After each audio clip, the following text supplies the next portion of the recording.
Hello and welcome to the Unofficial Game Pass podcast with me, Connor Smith, and, well, no Odhrán this week. He's unavailable. He's on holiday. So instead, I'm very happy to be joined by Chris and Tom from 1 Hour, One Decision. So a huge welcome to you guys. Very similar podcast in premise that you click the random surprise me button on Game Pass. You choose a game to talk about. So basically, yeah, introduce yourselves. I don't know who to start with first. Chris, shall we start with you? Oh, sure. I'm Chris. I am one of two people that host the 1 Hour, One Decision podcast. And like you said, we are a short form podcast. So we try to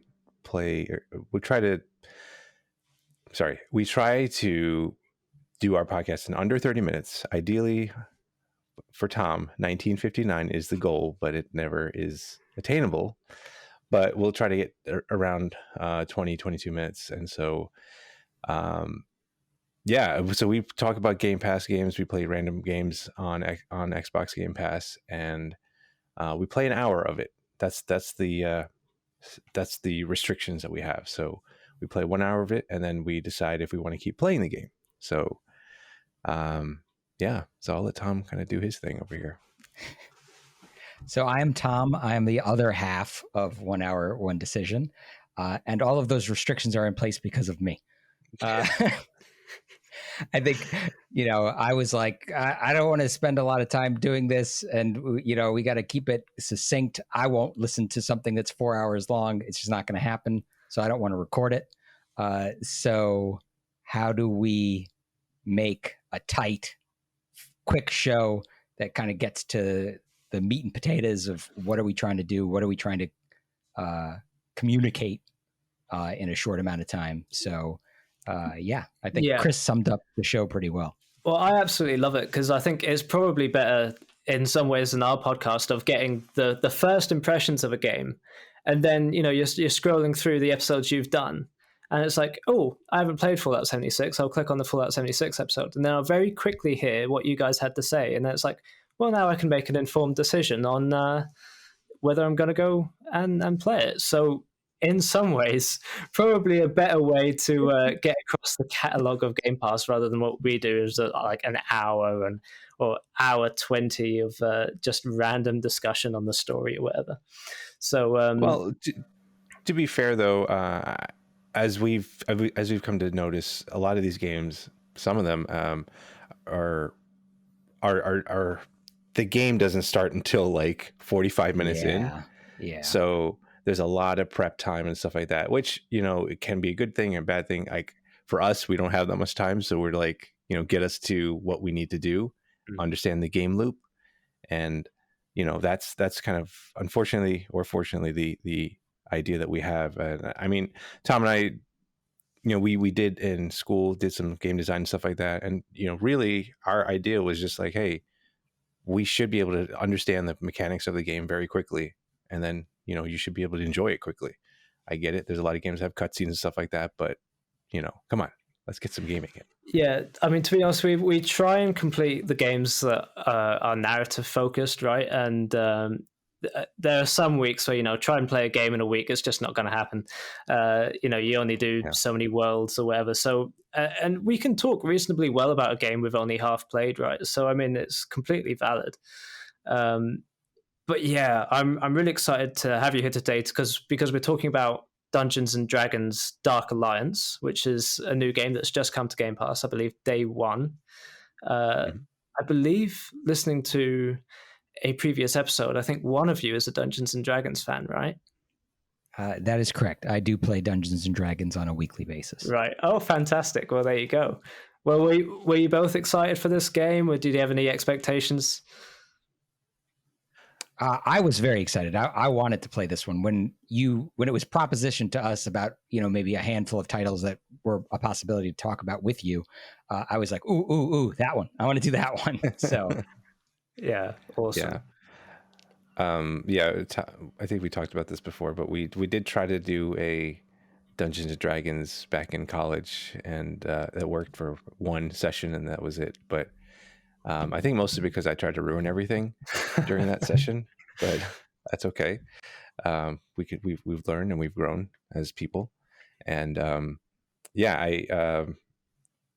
I was excited because I love playing co-op games. So the fact that we could get 4 people together, this kind of reminded me of that other game, the Warhammer 40K Vermintide, or not 40K. I'm sorry, just Warhammer Vermintide.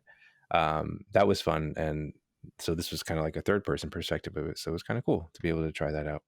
Yeah. So did you guys play the game mostly co-op, or did you go in solo at any point? No, we played it for our whole time that we played it. We played it co-op. Wow. Okay. Because I played it mostly solo, and I expect that it was like a far different experience because well, I don't have that many friends that are accessible. The friends that I do game with, separate time zones and stuff. It's a nightmare. So yeah. It's okay. We're your friends now. Yeah. Well, fantastic. Yeah. We're in a completely different time zone. Like, I imagine getting us together to play a game with you would be a challenge. Well, yeah, you say that. I mean, it's only 5 hours, but who knows? Anyway, I want to hear what were your first impressions of this game? Did it meet any excitement or expectations? I'll let Chris go first. Oh, wow. Okay. I thought because you're the Dungeons and Dragons guy, you wanted to go first, but okay. Yeah, it was, I think, did I set up the session or you did? I forget now. I did. Okay. So the first impressions was like, it was a little confusing to get going, like connecting everyone. So I was playing on PC, Tom was playing on his Xbox, a friend of ours joined later on his PC as well. But it like the way that the missions kind of start again reminded me of Vermintide, because like you have this kind of world, like, or this like lobby area where you can do all your stuff.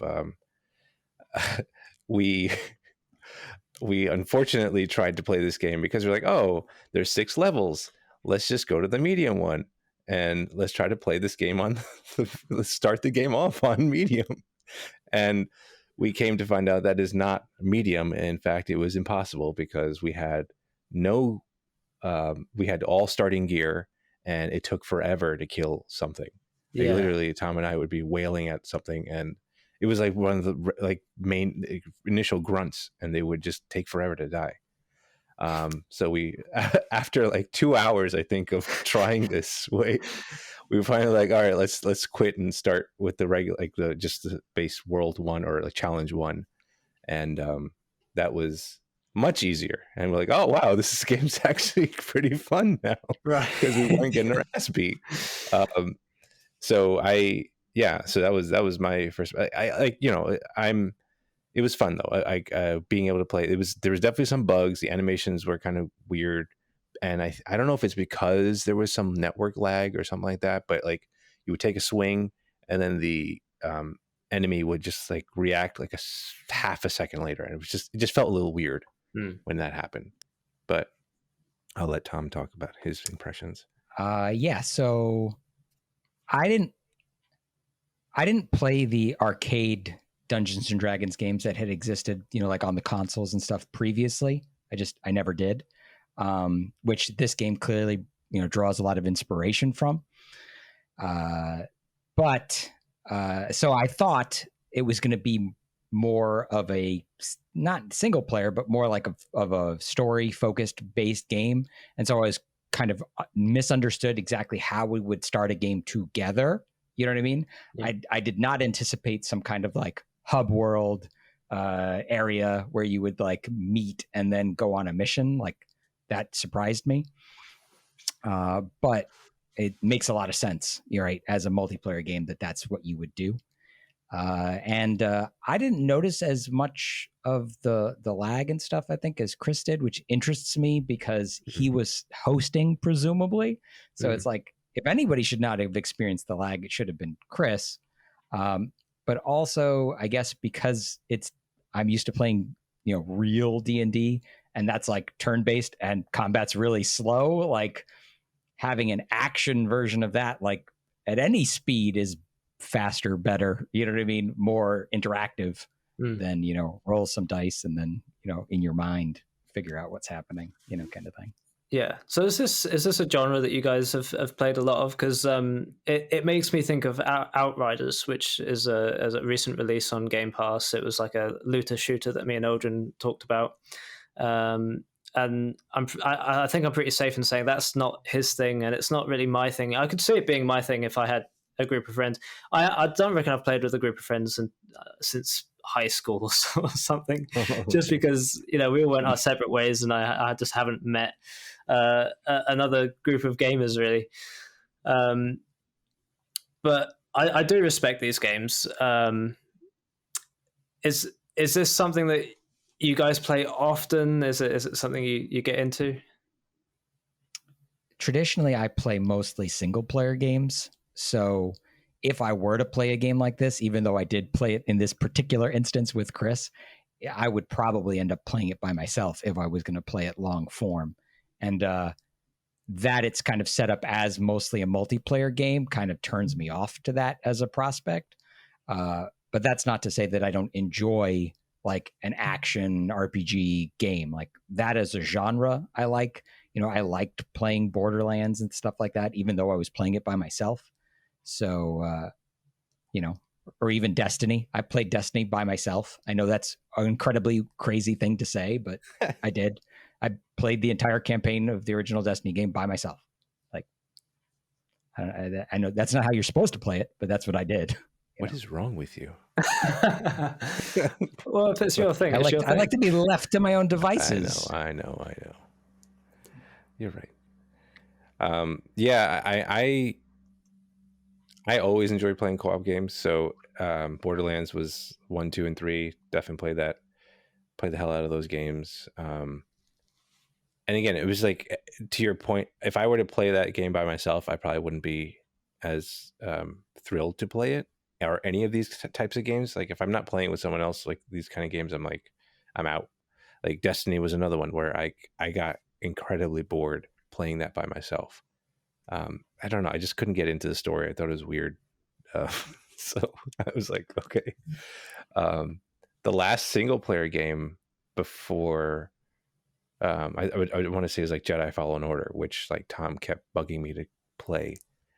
So over and over and over. And if you as a listener haven't played Jedi Fallen Order, why are you listening to this? You should go be playing that right now. Yeah.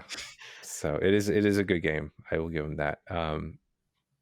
But yeah, I like my time now is very limited, especially since I have a newborn, and so like being able to play games with like friends and connecting with them again is always cool. So yeah, very cool. I mean, I mostly play single player experiences, like really anything with a good story that I can sit down with by myself. I really enjoy.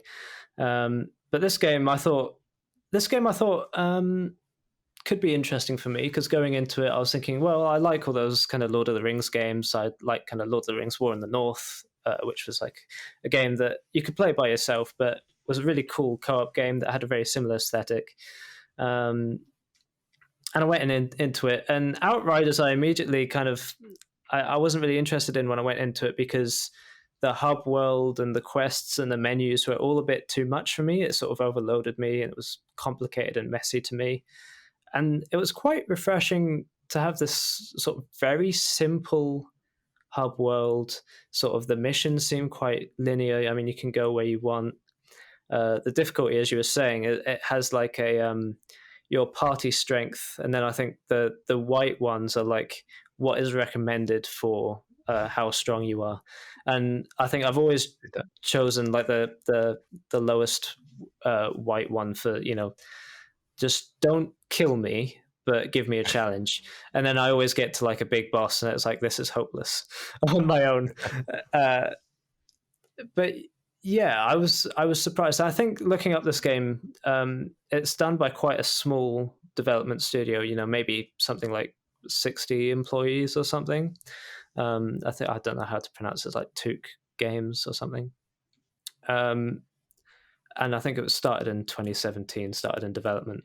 So, you know, this isn't like this isn't a big game from my eyes. And see, I'm going to start getting into the negatives now because, because I am. This feels to me like a very early build of a game that has promise, that has nowhere near enough polish as it needs. Would that be fair in your eyes? Absolutely, I totally agree. It doesn't. It feels half baked. Yeah. I think that booting up the game, right? You put into a cinematic, and I feel like, because I'm completely out of the Dungeons and Dragons fandom, right? So I wouldn't get what characters are there, but I assume that normal Dungeons and Dragons has very good stories, has very good characters, and previous stuff, must be of a quality for it to have such a fan following. The cinematics don't really grip me in terms of story. The characters would be exciting if there was any sort of engagement or development with them, I reckon. I'm thinking like the opening cinematics to Borderlands introduced those characters really, really well. And there was just nothing really there for me to latch onto. I feel like, correct me if I'm wrong, maybe I'm crossing this with a different game, but isn't there like banter in between, like while you're going through the story, like mission, like between your characters? Oh, well, I feel like that was what happened with us, right, Tom? Yeah, it did happen. Yeah. Okay. They talk to each other, and the bad guys talk to each other as well. Yeah, there's that too, which is thought was kind of cool. Yeah, I like the enemy dialogue. My character, I played as Catty Bree, the female archer, because I love bow and arrow. That's so me. And it was actually quite helpful to stand back and just fire arrows at enemies on my own. But I think playing on my own obviously hindered my experience somewhat. It's not the way it's meant to be played at all, I don't think. But yeah, other than like starting a mission, and I think she'll comment on like the environment or something, I didn't really hear that much. But do you guys have a different perspective on the story or the characters? Did you engage with anything? Well, I thought it was really cool that it opened with Icewind, going to town against these other enemies. You're right that you don't like meet the heroes in that opening cinematic, so you're not connecting with the characters you're actually going to play. It's kind of just setting up the setting. But I thought it was pretty cool to, as a Dungeons and Dragons nerd, knowing what Icewind Dale is, and then seeing the dragon for whom it is named is cool. You know what I mean? But you're right on a lot of that other stuff. Like I agree with you that I wish there was a little bit more there, at least in terms of the setting up the heroes, so that because to me it didn't feel like a story-based game. Like I was like, oh, it's just a bunch of missions of running around, playing as one of these characters, which is cool. But again, I think the two of us are both more like single player, story driven focused. Like those are the kinds of games that we like. Mm-hmm. And that's what I thought I was kind of going to get. And that's not what I got. So I was a little disappointed in that regard. Tom, if I remember, you were saying that these characters that you play, though, are actual D&D characters in the world. So that's big deal, big name D&D characters like Dritz Do'Urden, Catty Bree, Brunor, and I forget the Wolfgar. Like these are like, there's an author named R.A. Salvatore who's written the bazillion of these books following this group of characters. So like, if you're interested in and really versed in the D&D lore, like there's a lot there for you. And perhaps that's why they don't spend a lot of time introducing these characters in the some sort of way that, like, if you went to play a Mario Brothers game, they don't introduce Mario. Right. You don't introduce Sonic in the Sonic game. Like, these are big name, like serious characters for this respective lore. Like, if you know Dungeons and Dragons, you know who these characters are. It would be wasteful to spend time, I guess, on them. Right. So a lot of fan service then. Oh yeah, for sure. Yeah. It's definitely made for people who are like into this stuff. So Chris, how did you engage with that as less of a D&D guy?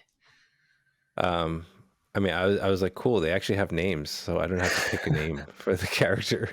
So I had no idea. And then he started talking about it during our playthrough. I was like, oh, okay, cool. I didn't realize that. But going back to what you were saying about how it was feeling half baked, I think that was kind of like, this is kind of the double-edged sword of Game Pass, because we can get potentially half-baked games, but like for the developers, they get an opportunity to see how to improve on their game because they'll have this many people already like potentially trying out their game. So it's not like they're just dropping this in the corner of a GameStop or whatever your video game store is, and being like, hopefully someone picks it up and then someone discusses about it. But yeah, that was the, it's kind of interesting because now I'm hoping that they get the feedback that they need and they improve upon it, because like you said, there is definitely there's something there with this game. I think could be really cool, like if they fix the bugs and all that other stuff. So yeah, and we have a friend who's playing it and very much enjoying it. Yeah. So, maybe we didn't like, it didn't lock into us, but it did. We know somebody who's like, who joined us later, who is like, oh, no, you're doing it wrong. Do this and this and this.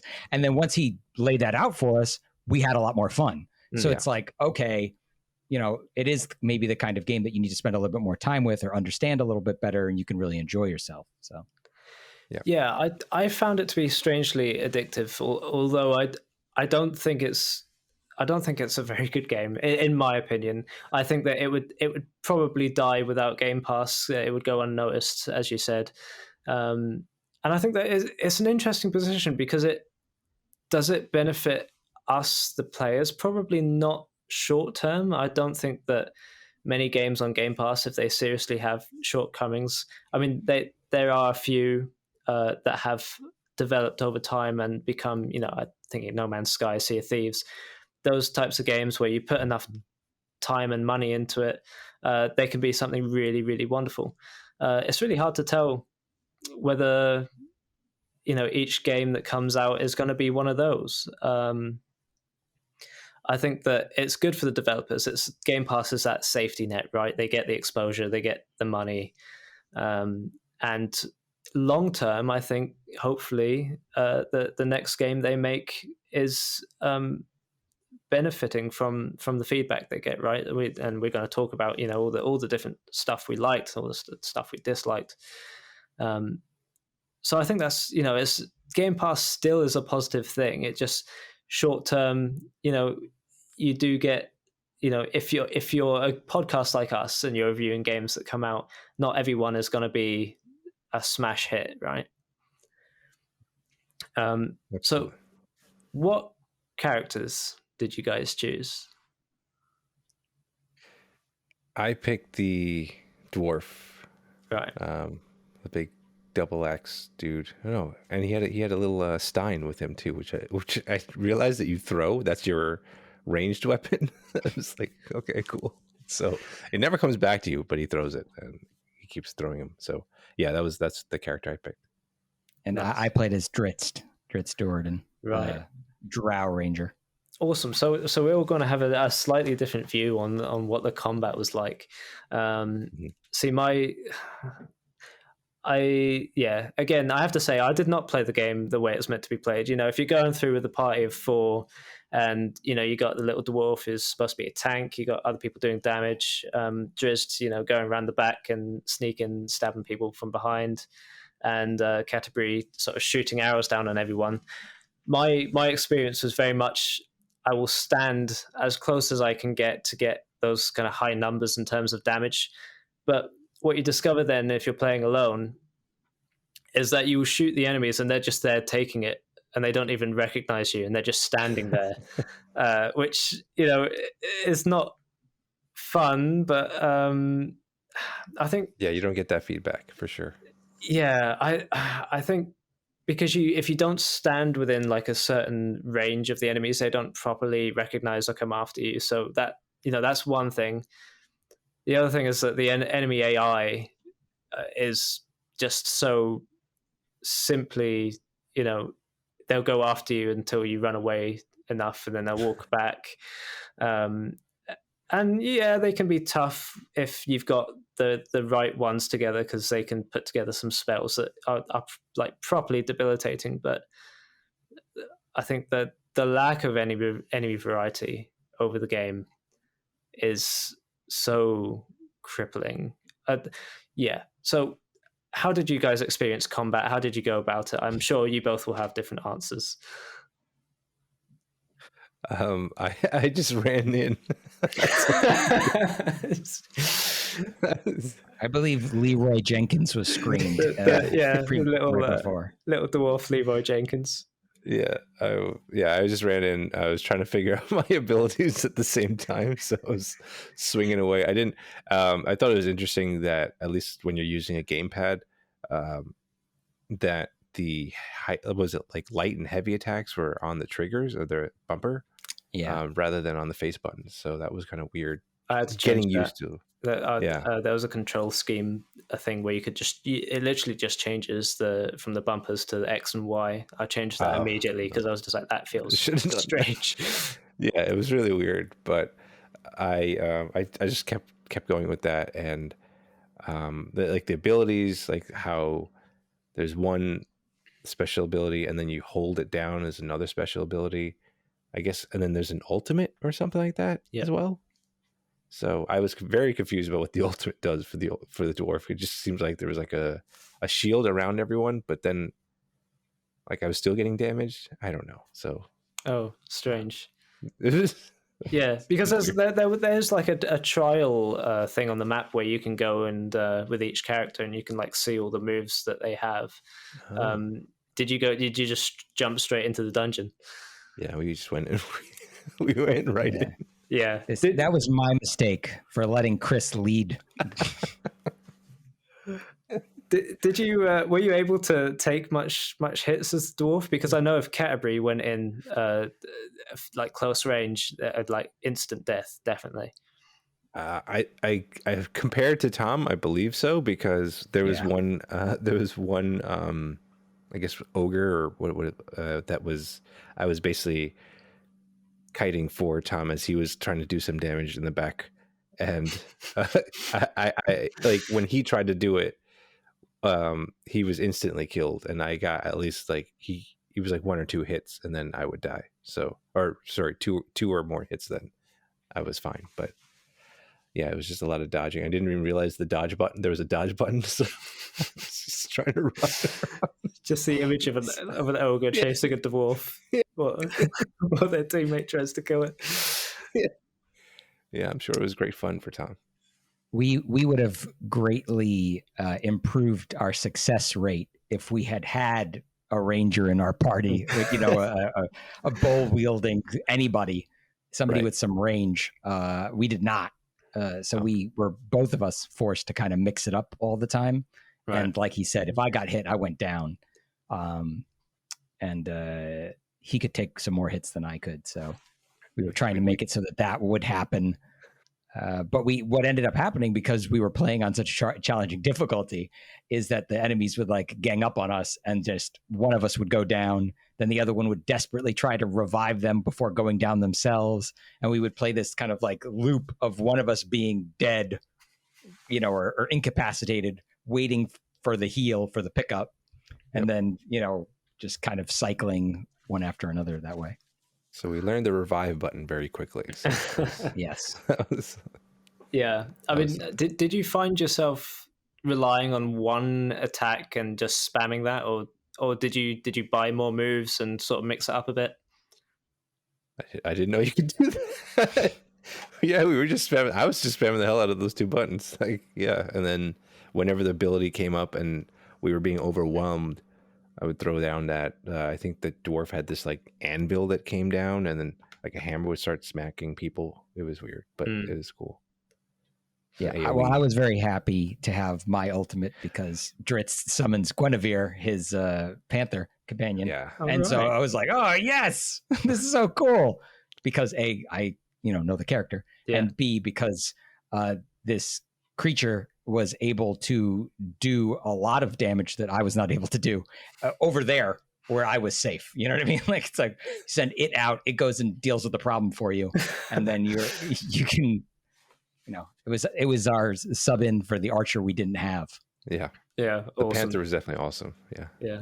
Well, the archer has this attack, right, where you charge a heavy attack with the bow, and it releases 3 arrows, and they explode on impact, and it knocks the enemies back, so they never have a chance to get closer to you, and it stops them mid-attack as well. So that was literally all I did, was just like charge, fire, charge, fire. I think the only problem I ran into is that I'll be pressing sort of the same button, and I'll do something that I'm not meant to do. Like I'm aimed in, and I press the X button, and it takes me out of my bow and does like a kick, because like that's definitely not what I meant to do.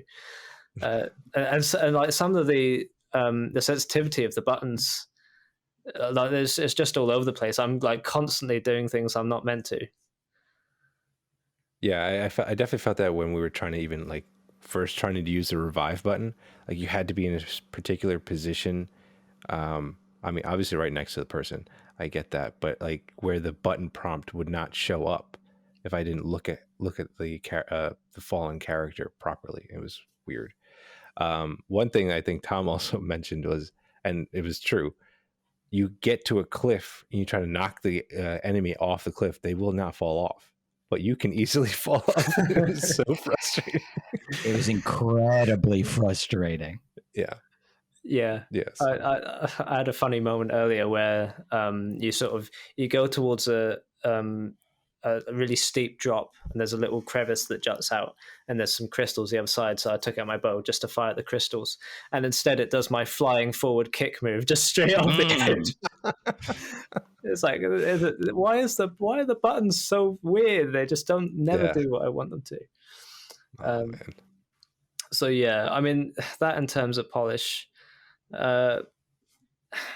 it's strange. How many hours did you play, Connor? Roughly. I don't know. Where did you guys get up to? Because I did the whole of like the first dungeon area. I did the whole of the second goblin one, and I'm on the third with the Verbeegs or whatever they're called, like the big ogre guys.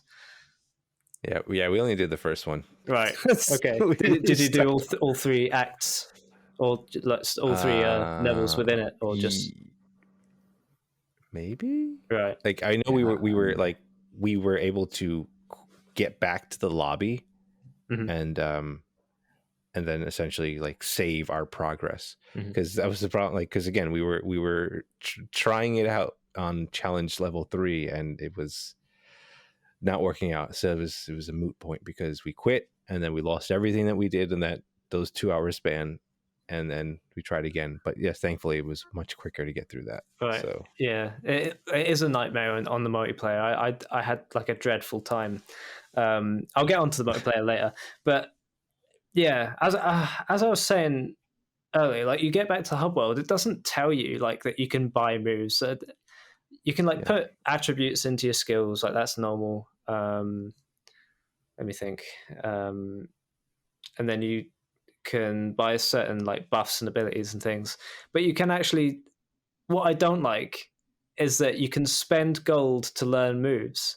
And it's like, well, can't I keep my gold to, have my gear, because I sell my gear, I choose the skin I want from it, and then I can upgrade or downgrade my crystals to upgrade my gear. Oh, wait, no, I've used all my gold on gear and I haven't bought any moves. It's like, why would you make me use gold on both gear and moves? Yeah, that annoyed me. Yeah. There should have been definitely 2 different currencies there. Yeah. One for maybe skills and abilities and one for gear. Yeah, I mean, things like that. But this game has like a weird amount of polish where like half of the stuff is like really good, and then half of the stuff is like base level stuff, So I feel like when you first get into the game, like the graphics aren't that impressive, especially look at the faces of the characters and stuff. They're not, they're nothing impressive. But I understand that to get a game running with a full player experience and a full dungeon, you do what you have to do. But there are like textures popping up as you're running, right? Did you guys come into that, or any sort of technical issues? I feel like we had like enemies pop up. It was just weird. But yeah, like I mentioned before, there was just like the lag in the feedback from hitting an enemy, stuff like that I noticed. And yeah, I mean, the enemy AI itself was just weird, like you had mentioned earlier. So I mean, maybe I'm glad that, especially in challenge level 3, that they didn't chase us all around the map, because then we would have been going through that. On the flip side, Chris, though, had they been chasing us all around the map and just brutally beating us for like 15 minutes, we probably would have stopped there. Like we would have said, this is too hard, way too hard. We have to go.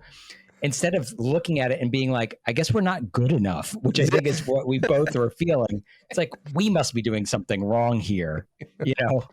Yeah. And then so we didn't really kind of reevaluate maybe that we should go and play on an easier difficulty, because it was like we weren't doing enough damage. It wasn't like we were constantly getting killed, or it was like, it was our tactical choices, it felt like, that were causing us to lose. It's like, well, maybe we're not supposed to run in and wade into the middle of 10 guys. Like, okay, well, let's not do that this time, you know? Right. Yeah. Well, I think that, like, as you said, like you're hearing the enemies talk and everything. I think the dialogue, I think the voice acting is pretty good, right? I think that the sound design is pretty good. One thing that I've held back on that I feel like needs a lot of praise is the level design. I don't know how you guys felt, but like going through the levels, there are so many different like hidden alleyways where you can pick up loot and stuff. That it actually, I didn't mind going through the dungeons. I didn't mind that it was the same enemies. I didn't mind that it was like the same attack, and it was just like an endless kind of repetitive grind, because actually there were like little puzzles in the environments and the areas that I was like, you know, I dig this. I quite like this. And I feel like whoever was in that team that was in charge of like the maps and the level designs, they need like huge praise. Yeah, it was cool, like, because I think when we went through our second playthrough with our friend, like he showed us like an area. We were like, whoa, I didn't even know you could go get that stuff over there. And yeah, so it was it's nice to like have those little hidden, finding little hidden treasures throughout the game. So it was cool. Yeah, the exploration aspect of it, which you wouldn't expect, because it seemed like kind of like, to me, like kind of laid out, like you're going to go here and you're going to do this thing, which like I said before, was like I wanted to do more story, so that they have kind of story baked into the level design is cool, that you can pick up like all these little elements that like give you lore and things like that. I thought was really cool, you know, the level design and that sort of stuff. And it usually really annoys me in games. Like if I'm playing Doom or Doom Eternal, it's like, oh, I'm shooting loads of demons. Oh, and now I'm doing like a little jumpy thing over here to pick up this little toy thing. It's like, oh, just it completely breaks the flow. But in this game, it was just like, I want to see everything. I want to like, I'm looking down places because they're really tucked away, these little kind of caves and things. So that was like, in a game, I mean, it just shows that maybe I didn't enjoy this game as much, that I'm praising the level design so much. But with not much else going for it, I thought that was a real high point for it. But I thought, let's get on to my multiplayer experiences, because they were not fun. Because now, I didn't invite any friends. I didn't have a party or anything. So I was hugely relying on the quick play button. So I pressed quick play. First person I joined, they were just standing in the hub world, I thought. And another dwarf was just running around. You can't do anything without the host actually choosing somewhere. So I was just like, okay, well, I'm going to leave and find someone else. Like, press quick play again. There's someone standing around in the hub world. It's like, cool. It's just like, there is no way to choose a game where it says that someone's active or anything. It just sends you into a random game that it decides is the best fit,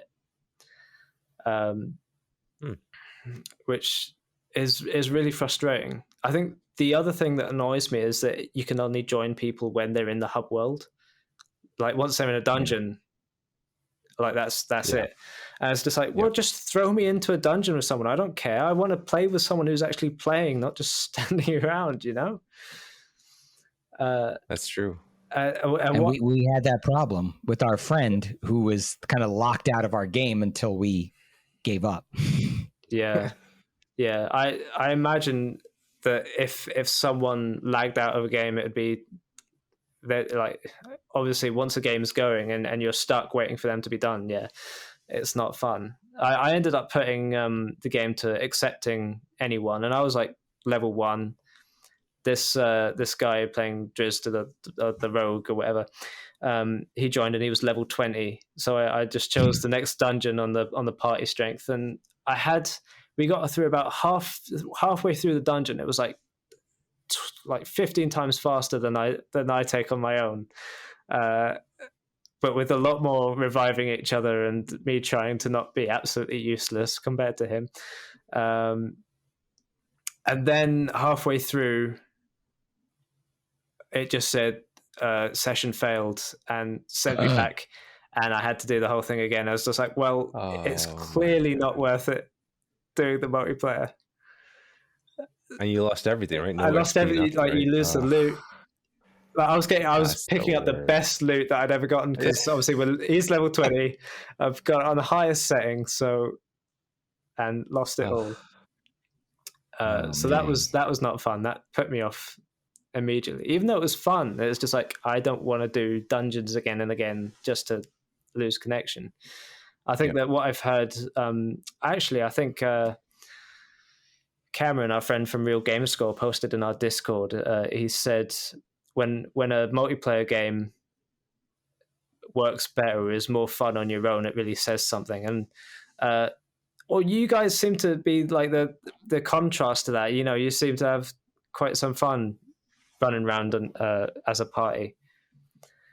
But I did notice. Well, I did notice that playing on my own, that the frames and everything were fine, and then as soon as you get in a multiplayer game, go in an elevator and like it's like absolute lag. Like the frames are all over the place. Sorry, go on. No, I was just gonna say. We had the advantage of like both of us knowing each other and then playing it, whereas you're playing with rando on the internet, and you know, some of them just farting around in the lobby. So that definitely would put a damper on our experience if we had to do that.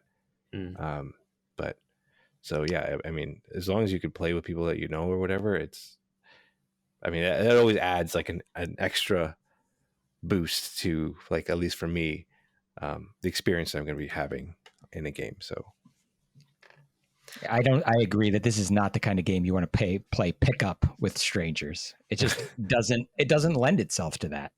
There are games that do. This isn't one of them. Yeah.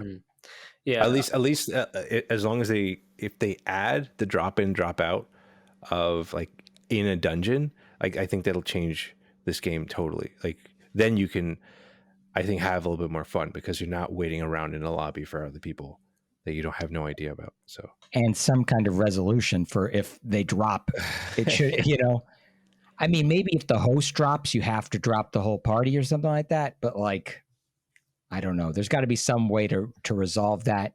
You know, some penalty on the loot. You know, you don't get to keep everything, but you keep some percentage or some. You know, just the idea of like playing a lot of something and then getting nothing for it is, you know, incredibly demoralizing. No matter what game you're playing.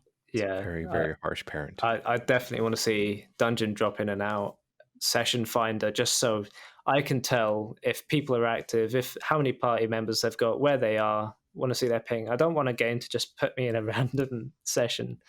And definitely want to keep my loot, because you know, if you spend 20 minutes on a dungeon and you get nothing from it, I mean, that's an immediate turn off. Right. So, I mean, I don't even know how much this game is off of Game Pass. I assume it's full price.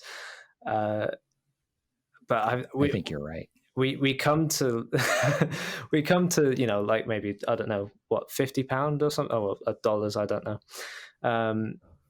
We come to the question of lasting appeal, right? Now I'll go first, and I'm going to say it's immediately getting uninstalled. But before we come to that conclusion, I will say I did have fun with this game. I think that it was, despite playing on my own, despite I think it had so many problems that, it was so repetitive. The combat is, not very fun. It doesn't really have the weight of, say, Shadow of Mordor's sword strikes, or anything that makes kind of combat systems fun. I think that once I got my moves and I could chain together sort of rising kicks, and I could hail arrows down on people, like that started to feel pretty cool. But I feel like it was so, it felt like something that someone would send me as a pitch for a game, and I'd be like, brilliant, continue with it, that could be awesome. It didn't feel like something I would spend money on at all. So yeah, Half Baked didn't really connect with it, immediately uninstalling. So Chris, how did you feel about it? Well, actually, I just saw it is $40, like Right. the standard edition, and then like the ultimate edition is like $60, which, not terrible, but the game, on the other hand, no, I'm just kidding. Again, I agree with you, Connor. Like, there's definitely, I think there's potential there, and it's like the problem with a lot of these games now is some of them are just like rushed out the door, and they're not. It's not like the Blizzard days where they're like, well, you'll get the game when it's done, and like people don't, like, people just like have investors or whatever it is that they have to appease, and so they have to get something out there, and it's frustrating because for the gamers you get, and for the developers too, because they're not putting their best foot forward, and that first hour or so can make or break someone's game. That's the thing. Like I see, like I feel like this is a game that I'm going to probably not play for a little bit, and hopefully just wait for the bugs and stuff like that to get ironed out. Mm-hmm. Hopefully add some of the features that you talked about too, which would be super. I think that would add a ton to this game, being able to drop in, drop out and all that stuff. But yeah, like, unless Tom wants to play it again, I mean, I'll probably pause on this game for a bit. Right. Tom, as the Dungeons and Dragons fan, what do you think? I want to give it another shot. Mm-hmm. I'm not confident that I will. And I think what it comes down to for me is, I complain a lot on our show about games that maybe handhold you too much and tell you everything. But I think the pendulum swung a little too far in the other direction here, where at least for Chris and I, we were like pretty lost and aimless, playing this. Now, you tell us that there are, kind of things you can go look at and kind of explain the game to you. But I say shame on you developers, because if that's necessary, you should have made me do that, right? Mm. Where was the 10-minute game that I needed to play before I played online? Like, there's something here that is necessary to maybe teach you the game or get you invested in the experience, and we didn't see it. Only by the end of many hours of playing together and finally getting back to the hub world, and now I have some gear and I have a cool helmet and I can change the color of it and all this stuff. I'm like, hey, this is pretty cool. But it took me and Chris a long time to get there. And, some of that is on us for playing on a difficulty that was too hard for us. But a lot of it's on them for not maybe spelling out or kind of showing us, what we should be doing first. And if I had experienced that, then, Chris and I could have figured that out a little bit better and had a much more enjoyable time playing the game than we did. Yeah, absolutely. I think that's fair. I think there's definitely a place for these types of games where it's like, a group of friends, and it's like a social meet, right? I mean, down over here, it'd be like going to the pub, I suppose in America, like going to a bar, similar thing, like a sit down, have a drink, shoot some goblins or whatever, chat and catch up. There's definitely a market for Outriders, all these types of these kind of looting games. And I think that, bearing in mind, we have to bear in mind, I think this is the developer's second game, right? And they've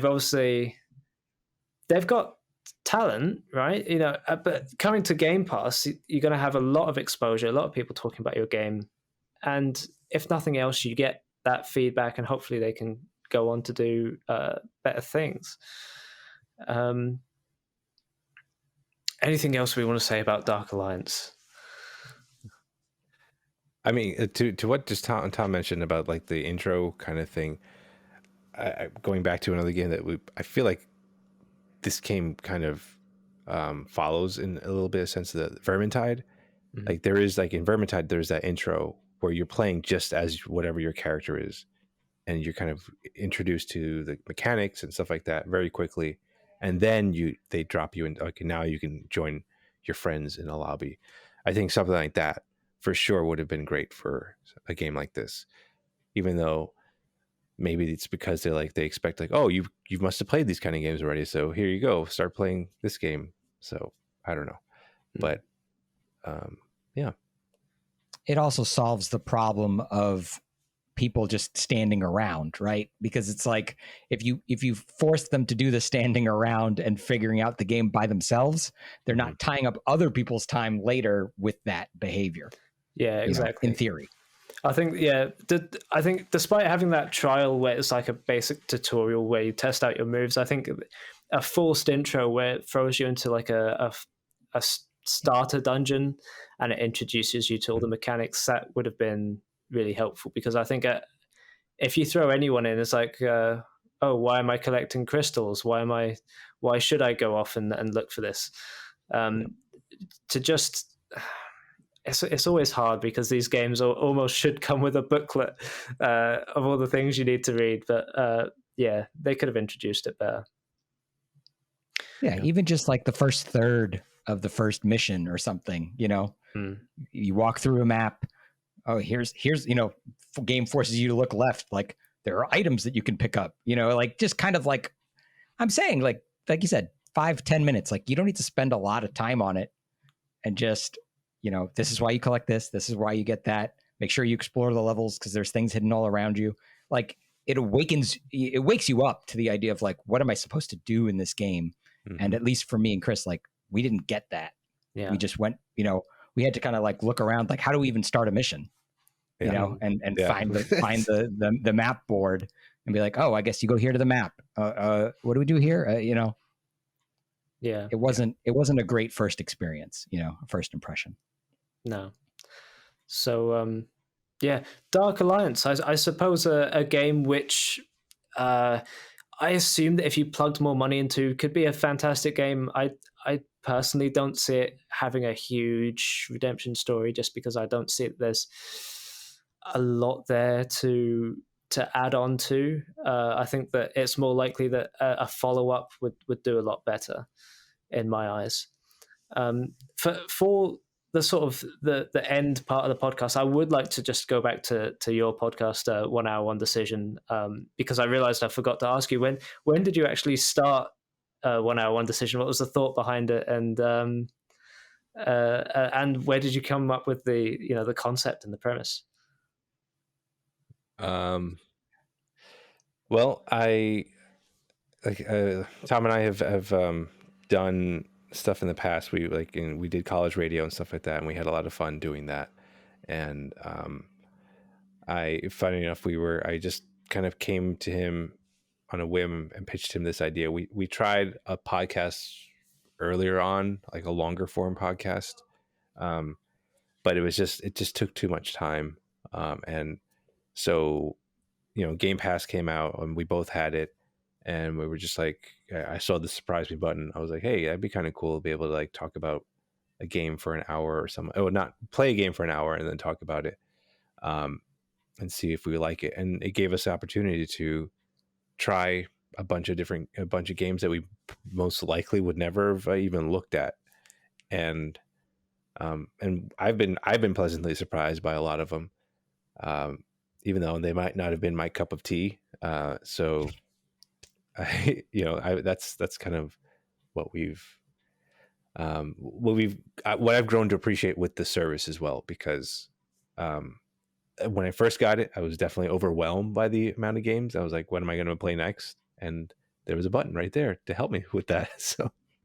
So yeah, and it got me a chance to connect with Tom again, because our lives have been pretty busy, and being able to play and talk about games again was always a nice thing. So yeah, I'm just echoing his sentiment. Yeah, our friendship began back in college, and then we did college radio, which I think we both really enjoyed, and we were looking for maybe another way to do something like that, and we've looked at that experience, like trying to rekindle that experience a couple of times throughout our lives. And this was a great one where Chris's idea and pitch was a lot tighter, a lot more focused than things that we had tried in the past. And that, I think, is very important to, if you're working on a project, right? Yeah. You need to set goals, you need to set schedules and set expectations so that you can manage all those things and hit all those things, and what you're signing up for and what you're going to do. And it's made it very fun and pretty easy for us to keep a schedule and put out an episode every week, because it is, we play for an hour, we sit down and record, and then Chris goes and edits, cleans it up, and then we put it out there on the internet for people to enjoy. So the whole process isn't as much time as some of these other things that we've tried to do in the past. Yeah. And hopefully people enjoy it, and it's bite-sized and easy to digest for listeners too. So yeah. Well, yeah, I find it really easy and accessible to listen, right? As I said, looking down the list, I went, Fallout 76, I'll listen to that. Disney Rush or whatever that game was, I'll listen to that. Bearing in mind, like, these are games that me and Odhrán would never choose, because we pick the games that we do, whatever's relevant. So I was like, Psychonauts 2 is coming out, we'll do Psychonauts. Then we'll do all the new releases on Game Pass this year, and that's like taking up all the year. So to have a surprise me button, I think that would be, genuinely. Well, it would be surprising, right? Because, it would be the games that you'd always scroll past on Game Pass. It's like, oh, no, I don't really want to play that. And then you might find out that actually you like it. So, yeah. But, I do like listening to you guys talk about the games. I enjoyed the GTA 5 discussion where it's actually, you know what? Maybe that game doesn't hold up as much as I thought it did back in the day. Yeah, really accessible to listen to. We appreciate you listening and appreciate you having us on your show. So it was this has been fun for sure. No, I mean, thank you so much for coming on. It's been strange without Odhrán. He's usually the one pulling the reins, but I'm free at last. Yeah. No, it's been really, really fun. Oh God, I swear there was something else. Oh yeah, how did you find talking about Dark Alliance for an ungodly almost an hour? Did you? What was the experience like? Obviously, being much longer than your own podcast. Well, I'm glad I'm not the one editing this, so I'll leave it at that, because I would probably be pulling out whatever left of my facial hair, So yeah, it was both liberating and stressful for me, because what a lot of people I probably don't know about Chris and I is that we write down our thoughts and notes, before we make the show. And so then when we're making the show, it's, we know what we're going to talk about. We know more or less what the other person's going to say. And that lets us, bounce off of each other a little bit better and have kind of a structure and know, where we are in the recording of the episode. Whereas here, I don't have anything in front of me, like you said, the reins are completely off. I'm unchained, untethered. So it's scary because I don't know what I'm going to say. But it's also liberating because I could say anything. Yeah, I'm constantly forgetting what I'm supposed to say. I come in with like a bunch of ideas and then I end up not saying them. It's like, well, I did my best. But yeah, I mean, Yeah, an hour for games, I find that, especially if they have a story, you can get a lot out of them. But again, 20 minutes for people looking for new games to play on Game Pass. I really recommend you go check out 1 Hour One Decision. Where can they find you guys? They can find us on pretty much all podcast platforms. We are on Spotify, Apple Podcasts, Google Podcasts. What's the other ones, Tom? Stitcher? Are we on Stitcher? I don't know. Yeah. But we've got. Well, you could check us out on Twitter, TC1H1D, and we have our links to the podcast wherever you like to listen to your podcast. So, and if it's not there, then let us know. We'll try to get it on that podcast library. So. Awesome. Well, do you guys have anything else to plug, or anything we should be looking forward to coming soon to 1 Hour One Decision? No, but we love engaging with everyone on Twitter, and we've been asking for questions and stuff like that. Maybe something outside that we can do some bonus episodes. We're getting to our 30th episode, so we might have a special giveaway during that time. So we'll keep on lookout for that. So yeah. Oh, well, fantastic. Well, guys, it was such a pleasure having you on. It's been a really fun episode, full of laughs, and that image of a dwarf running away from an ogre is going to stay with me for a little while. Yeah, thank you so much for coming on. Thanks for having us. Right, and as for the Unofficial Game Pass podcast, what we're doing? Oh, next week will be Need for Speed Hot Pursuit Remastered, I believe. So keep an eye out for that. I'm looking forward to it. But this is the end of the episode. So thank you, everyone, and see you next time.